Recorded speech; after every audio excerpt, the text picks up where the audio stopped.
欢迎收听9月30的迦南之声，我是世界牧师，大家平安。我们今天要来分享的是哥林多后书的6章3到13节。哥林多后书6章3到13节，在今天的经文这样说：我们受刑罚却没有被杀，忧伤却常有喜乐，贫穷却使许多人富足，好像一无所有，却样样都有。这是一个什么样的生命跟什么样的境况呢？在今天的这段经文，保罗回应他自己的职分。他说，我们不愿意别人毁谤我们的侍奉，所以我们也不妨碍别人。在和合本里面讲到这段说，我们呢是与神同工的，也劝你们不可徒受他的恩典。不只是领受这白白的恩典，更是要活出这恩典的本质跟内容。神拯救我们，是要叫我们的生命是能够属于他的。我们在旧约很常讲一种话，叫做分别为圣。什么叫分别为圣？其实分别为圣简单讲就是我们是属神的，在各样的环境时候，我们以属神的方式来回应。所以说到我们凡事不叫人有妨碍，免得这职分被人毁谤。我们不愿意别人毁谤我们的侍奉，所以我们也不妨碍别人。反倒呢，在各样的事上能够表明自己是神的用人。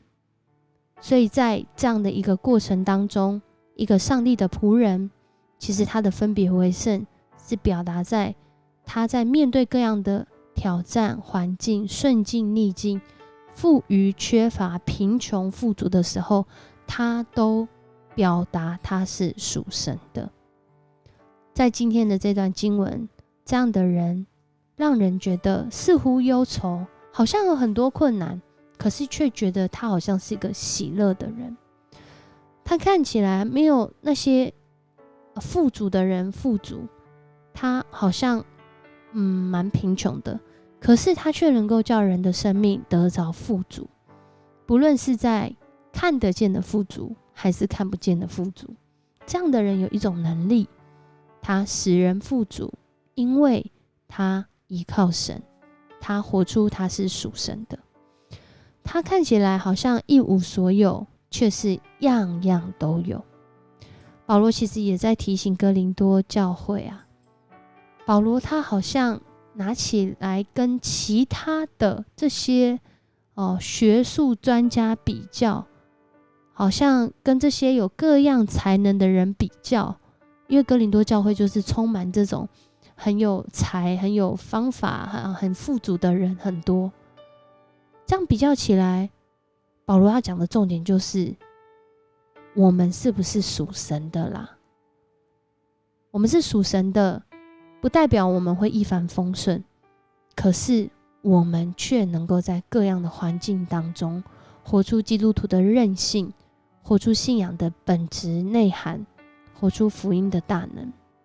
求主帮助我们，让我们不只是追求某一种神学，而是在我们天天都学像神的心意。我们一起来祷告。主，我们感谢赞美你，谢谢你，谢谢你爱我们，谢谢你透过保罗的话来激励我们。主啊，我们真正要活的生活方式是属神的方式。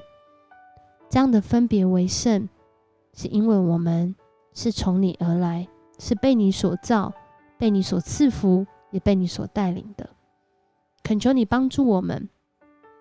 或许有时候我们看见这世上许多的挑战，我们会丧气，会软弱，但是主你的话语再次提醒我们，我们是属神的，我们有你来保护，有你来看顾，有你来供应，也有你来教导。求主让我们再次从你重新得力。谢谢你与我们同在，我们这样祷告，奉主耶稣的名求，阿们。谢谢你收听今天的迦南之声，我是世倩牧师。如果你喜欢我们的频道，邀请你给我们5星好评。愿上帝赐福你，让你经历那属神充满韧性的生命。我们明天见。